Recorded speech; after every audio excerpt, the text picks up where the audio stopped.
Nature. To some, it isn't all that special.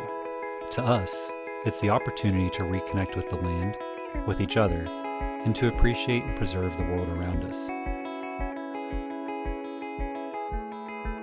Over the last 2 years, our love for the outdoors has taken us everywhere from the arid reaches of Utah and Arizona to the old growth of the Alleghenies and the lush waterways of the Adirondacks.